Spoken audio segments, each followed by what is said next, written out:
Aqui a gente fala do mercado como um todo, né? Então, eu falo o exemplo, tá? Eu vou falar com empresários de Manaus que têm a necessidade de comprar insumos para sua gráfica, digamos, esse é um público-alvo. Tá, mas eu preciso criar contexto, porque o contexto muda completamente o comportamento de compra do nosso consumidor e o que é prioridade para ele ou não. Então, o que a gente faz para poder entender alguns contextos diferentes? A gente pega aqui 3 perfis diferentes, que a gente chama de personas, e fala, tá, digamos que eu tenho aqui um empresário que é um cara de uma gráfica muito grande de Manaus, né, digamos. Então a gente vai falar assim, o empresário José, ele é assim, assim, assado, tem uma gráfica que tem tradição em Manaus, tudo mais. Quais são as dores dele enquanto gráfica, né? Ele tem um problema de comprar isso, aquilo, ou quando ele faz um pedido muito grande, enfim, não sei, tem que entender um pouco isso. Aí eu consigo entender um pouco mais esse perfil de cliente, entender como tem que ser meu padrão de comunicação com esse cara, e o que eu posso oferecer para ele.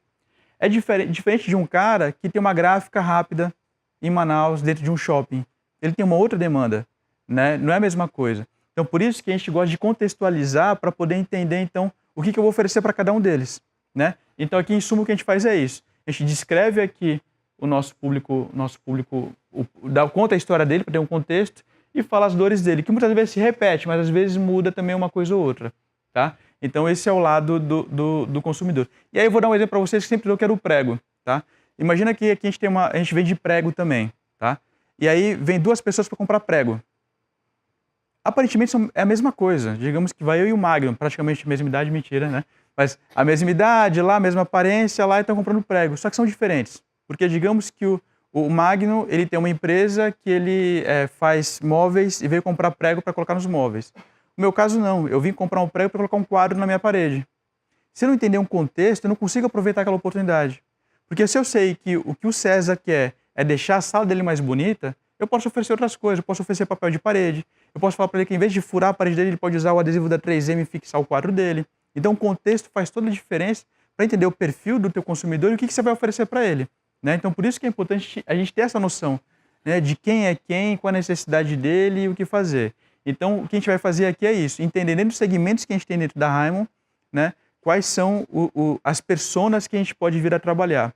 E por que isso é importante para a gente da Maloca? Porque eu tenho que entender o seguinte, você tem um produto, digamos lá, o César que foi comprar um prego que queria para decoração. Se eu tenho uma linha de produtos que atende esse perfil, eu vou fazer um anúncio dentro do Facebook, Instagram, do Google, focado nisso.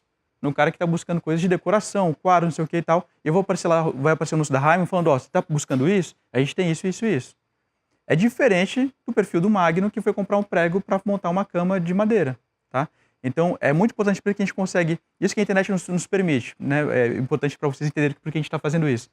Quanto mais detalhes a gente tem, mais focado a gente pode fazer uma ação na internet ou qualquer outro meio para trazer mais resultado para a empresa, né? Quanto mais a pessoa se sentir prestigiada naquele anúncio, né, é mais fácil a gente conseguir converter do que colocar um anúncio gigante sem muita personalidade.